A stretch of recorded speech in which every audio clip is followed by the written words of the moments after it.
Hello friends! I'm sorry it's been a little while since I posted a farming video. Been a little bit busy with farming and the great harvest that God has been giving. And I'm also sorry that I'm squinting a little bit in the sun here. It's a bright and sunshiny day. But I wanted to give you a little update on what we've been doing at Red River Farm. And the Lord's been greatly blessing. We had an excellent onion harvest. We've been harvesting lots of okra. We've been harvesting lots of tomatoes. I'll show you some of those things here in a minute. And I also want to show you what I'm planting today as well. So let's just do a little walk around here. So the tomatoes, of course, I think I showed you how I trellised them. And they've been doing very well and been setting a lot of tomatoes. We had several rows here, about 330 tomatoes or so. And the system with this tomato twine up top has worked very well. So for growing tomatoes outside, especially if you don't have a greenhouse, it's been a very effective system, so I highly recommend it. And we've also got our okra growing here. It's been putting out a whole lot of okra. We have to pick it daily to keep up with it, and it's been excellent to eat if you like okra. We've also got some carrots growing well here, some beets, and these are the dahlias as well that you may remember I planted the tubers earlier this year if you saw that video, and you can see they're putting out lots of beautiful flowers. And we've been picking those. The more that you pick them, the more that they put on. So that's been very exciting. Those greens are still growing strong, and they were all the way from the beginning of the year. They've made it throughout the summer. I haven't watered them at all. So they've been doing very well. And we had this whole other side in onions there, but we harvested all those and now have planted them in carrots.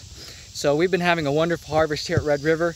Yesterday we harvested several hundred pounds of potatoes from the potato planting that we did. We've also been starting to harvest some of our butternut squash and such, and our sweet potatoes are growing. So the Lord is richly blessing, as well as we've got some cucumbers here that we've been eating from as well.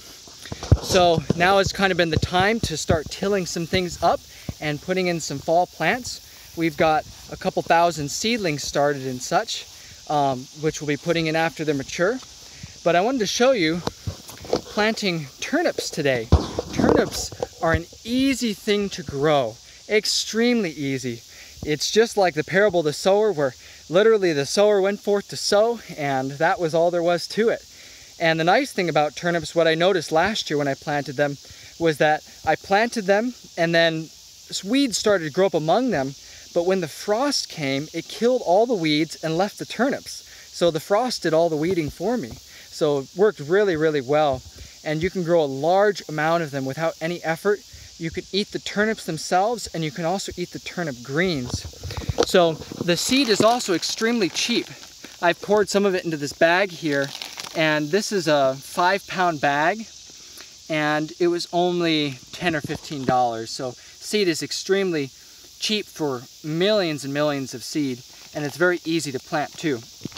I'm gonna plant a larger row right after this, but I just have these couple little beds here that I want to plant some turnips in, mostly for harvesting the greens during the winter. So basically all you've got to do with the turnip planting is you just take the seed in your hand and you just kind of sprinkle it out in the soil lightly.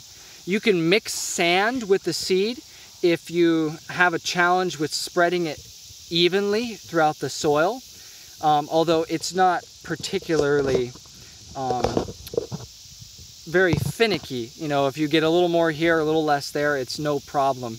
But if you want to put some sand in there, then that can help you distribute a little more evenly. So anyway, turnips are an excellent thing. They're very nutritious. If you bake them and use different ways of cooking them, they can be very, very tasty. Some people don't like the real strong flavor of them, but if you cook them well, then it tones that down quite a bit. So anyway, I just want to remind you that the Lord is the Lord of the harvest. And that's what I've been so excited to see here at Red River, is all the different things coming in at different times. We've also got sweet corn coming in and many other different things. And it just reminds me of the harvest of souls that is coming.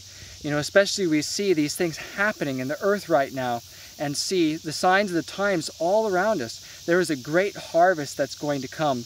And just like the day of Pentecost, where there was many people, thousands of people saved in a day, the Lord is going to do even greater things before Jesus comes back the second time, because he's not going to go out any less strong than he came in. So I just want to encourage you with that and look forward to being a part of helping the Lord in his great harvest of this earth. God bless you, my friends.